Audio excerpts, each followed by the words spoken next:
San Francisco returns the battle-seasoned aircraft carrier Ticonderoga, 2,200 Pacific combat veterans aboard.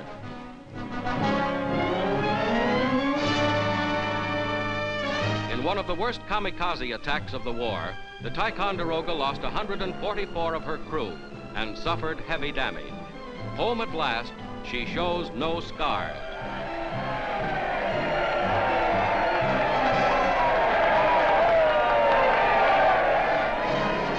For the Navy men whom she brought back, a real welcome.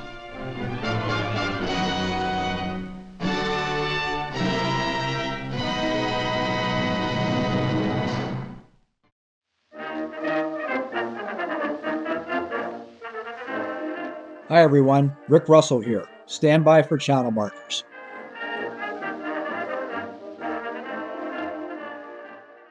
Today we wrap up our series about the U.S. Navy's wartime expansion by asking, how did the end of the war affect Fleet Admiral King's Navy? But before we get started, we'd like to thank our viewers for your great support. And if you're joining us for the first time, click here to watch the series from the beginning. Okay, let's go. Remember that in early 1945, King's push for more ships envisioned a fleet that would, on 1 January 1948, barring losses, produce a fleet of 25 battleships, 50 carriers with either the CV or CVL designation, and 125 large, heavy, and light cruisers. At the same time, the Navy didn't ignore the prospect of demobilization, but its plans weren't fully developed when the Pacific War ended abruptly in mid-August 1945. Everything changed immediately.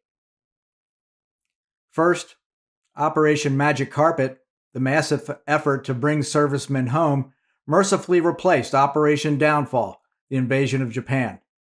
On 30 June 1945, the Navy had almost 3,400,000 people in uniform. Only 15% of the officers and some 11% of the enlisted force were regular Navy. Most of the reservists and draftees expected to go home after the war, and after mid-August, the nation's focus shifted to rapid demobilization. Admiral King approved the use of large warships to carry servicemen home, and most ships larger than a destroyer took part in the effort, which lasted well into 1946. Second, on 31 August 1945, the fleet numbered nearly 1,200 major warships and an active ship force of nearly 6,800 vessels. With no naval threat on the horizon, the Navy's leadership focused on keeping as many of the best and newest carriers, battleships, and cruisers as possible. But instead of defending itself against thousands of Japanese planes saved to oppose the invasion, the Navy would need to defend the fleet against government cost-cutters, an unsympathetic Truman administration, and its chief rival, the Army Air Forces, whose constant chatter about the atomic bomb making armies and navies obsolete was gaining political traction. Not surprisingly, given their contribution to the war, naval aviators and submariners had their own ideas about how the post-war Navy should look. But uncertain of its long-term role, King and Nimitz planned on a balanced fleet based on the ratios that had emerged from the war. In other words, they envisioned the same sort of Navy, only smaller. Demobilizing personnel, which seemed haphazard at times, proved relatively quick and easy when compared to the monumental task of reducing the number of ships effectively. The plan outlined specific numbers of vessels to be assigned to the Navy's three major branches. The fleet was also divided into the active fleet, which would be manned at 70% of its wartime complement, a ready reserve, manned at 20 to 30% and used to train midshipmen and reservists, and the mothball fleet.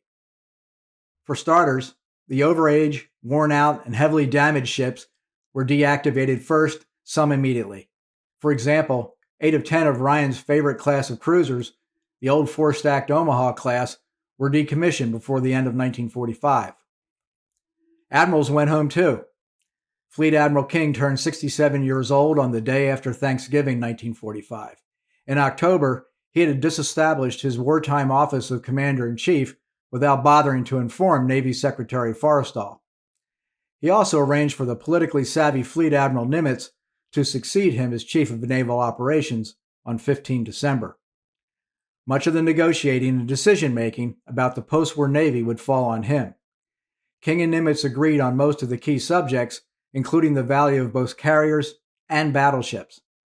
Unlike any other flag officer, King believed, Nimitz had the prestige to represent the Navy's interests generally and during defense unification. Navy Secretary Forrestal had wanted someone else, but bowed to King on Nimitz's selection. However, he arranged for his term as C&O to expire in 2 years, rather than the customary 4. To implement its demobilization plan, the Navy asked for more than $6.3 billion. In the end, it settled for slightly more than $4.2 billion. The budget cuts meant decreasing the total number of combatants to 965. Cutbacks would continue until the Korean War started in June 1950. To achieve such cuts, the Navy applied a simple criteria. It would retain ships whose last year of construction was 1940 or later. Speed and the ship's ability to keep pace with the fast carriers was a consideration too. Out of practicality, we'll focus only on the fate of the large ships. Let's start with the battleships. The 8 oldest battleships had all been commissioned before 1920. Arkansas had been obsolescent before the attack on Pearl Harbor, and a Japanese torpedo plane had badly damaged Pennsylvania only 3 days before the fighting stopped. In 1946, they and 2 others were used as nuclear test targets in Operation Crossroads. Mississippi was converted to an ordnance test platform, 2 were mothballed, and Texas survived to become a museum ship. After Magic Carpet, in 1947, the Navy excised a huge swath of its surface fleet. All battleships from Tennessee through Alabama were mothballed. 3 of the 4 South Dakota-class battleships had been in commission less than 5 years. Only the 4 Iowa-class battleships, the newest, fastest, and overall best of their type, were in commission on Admiral King's hypothetical 1 January 1948 target date. But as the Navy's budget woes continued, 1 year later, that number had been trimmed to 2, and in early spring 1949, only Battleship Missouri remained in commission. As for the cruisers, all the pre-war ships, as well as many new ones, including the nearly brand new Alaska-class large cruisers, were decommissioned in 1947. Only several of our contemporary littoral combat ships have been kicked to the curb faster. On 1 January 1948, the Navy had 32 cruisers in commission, which was a far cry from King's 125.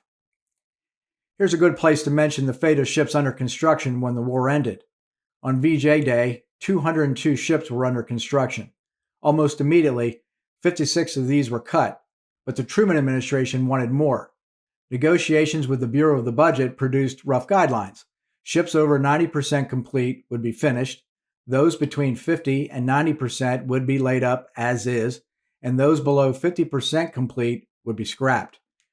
Battleship Illinois had already been cut, but now work was suspended on Battleship Kentucky and large cruiser Hawaii too. Schemes to repurpose them never panned out. Also, the Navy agreed in the waning days of the war to construct a small number of cruisers for the purpose of operationally testing new auto-loading gun designs and other major improvements incorporating the lessons learned of World War II combat. These were the CL-154 5-inch light cruisers, the Worcester-class 6-inch light cruisers, and Des Moines-class 8-inch heavy cruisers. While exceptions were made for such prototype vessels, cuts scuppered the Navy's original plan to build 6 of each type. In total, 5 were commissioned. By mid-1948, the Navy's total surface combatants had been decreased from 833 ships to 180. When the Korean War started, the number was down to 161, including 1 battleship and 13 cruisers. As we know, at the tip of the U.S. Navy's spear steamed the fast carriers. Kamikazes had claimed 4 during 1945. Saratoga, Enterprise, Franklin, and Bunker Hill all went to the yards for major repairs. Though completely repaired, none were active by 1948. Old Sarah was expended as a target in 1946, and the others mothballed. In June 1945, with the battle for Okinawa still raging, the Navy had commissioned 17 of 26 planned Essex-class carriers. In the post-war cutbacks, the incomplete Reprisal and Iwo Jima were canceled. The 24th and last Essex-class carrier, Oriskany, was commissioned in 1950. All 3 Midway-class carriers were commissioned during 1945 to 1947. Carrier force levels dropped from 28 fleet carriers on VJ Day to 13 by mid-1948 and 11 2 years later. Between 1945 and 1950, the Navy's force levels were reduced dramatically. In 1945, the fighting fleet numbered nearly 6,800 vessels, from battleships to auxiliaries to PT boats.